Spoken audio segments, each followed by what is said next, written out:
I woke up and, remember the drowning girl, Zoe? Well, I can see her right in front of me, like it is her. She spoke to me and said, "Hello, Tim. It's very nice to meet you." I was, I was shocked. I asked if I have the ability to see ghosts. She says, "Not quite." "What do you mean?" I said back. She said, "I'm here to help you." Huh? I said. "To be a good kid," she replied, smiling. This must be a demon. This is a really weird ghost. Are all ghosts weird? She senses that and said, "If I'm here, it's because you really do want to change." I have no idea what the heck this creature is saying to me, but before any of that, someone called me. It was that girl I talked to yesterday. I honestly forgot about her. I was about to answer, but then Zoe told me I think the first step is to carve ties with her. I told her, "Are you dumb? I need to learn about Andrew." I answered and asked what she wanted. She said if I wanted to hang out with her. I really didn't want to.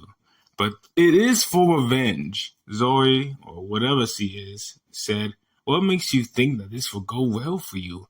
The last time you got revenge, it didn't end well for both parties." I told her it did work. Lily got in trouble. Susie asked who I was talking to. I told her it was my sister. Oh, I guess Zoe is some kind of ghost or whatever. I decided to go hang out with Susie. We talked for a bit before she asked about my sister. I realized that I just lied. I told her it was a little joke. I would hate to have a sister. Then she just looked sad or a bit bothered, saying something like feeling like Andrew doesn't appreciate her or something like that.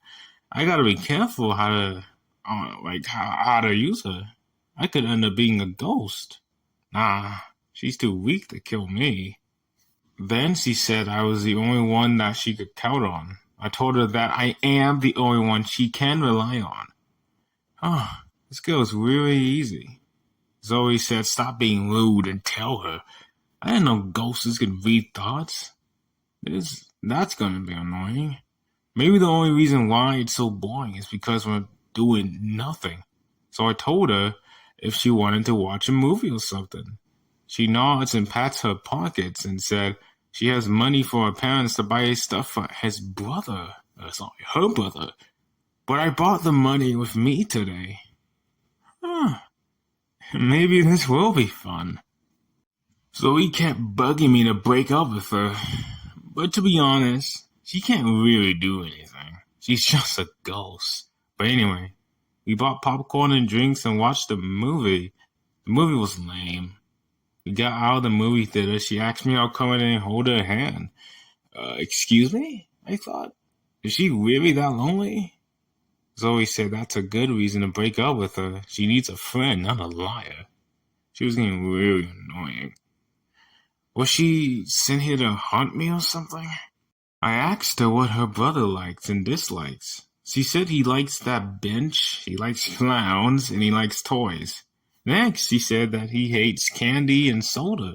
It messes with his stomach. I already have an idea. After she said all that, I told her that I had to go. My mom texted me that I have dinner. She said her goodbyes and hugs me sadly. I never got hugged in a while. Kind of forgot what a hug felt like. And she leaves. I have learned a lot about Andrew thanks to her sister. I knew this was gonna go my way. It always does at the end.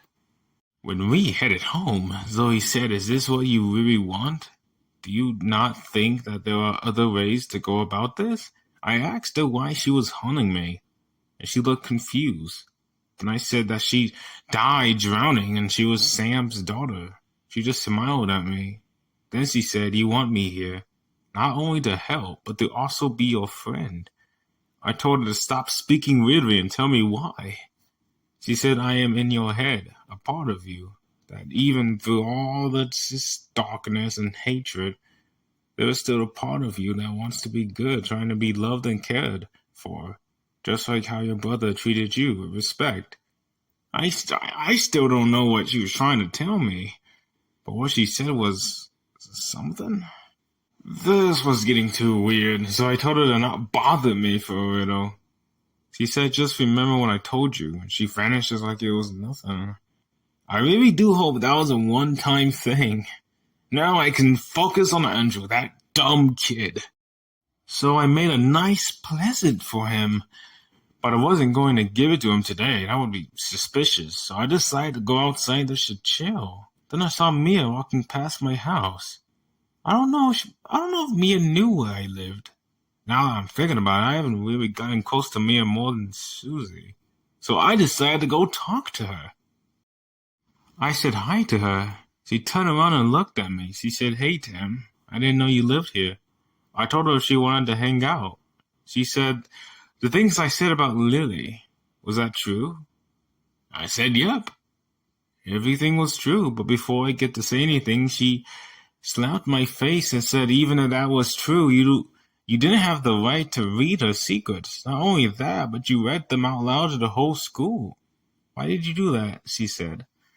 I told her that Lily was a bully, a demon. She kept punching and kicking me. It was really annoying. She looked mad, yet calm. She said, so you both were in the wrong here. I said I was never in the wrong. That people like her shouldn't mess with guys like me. Mia looks at the ground for a while.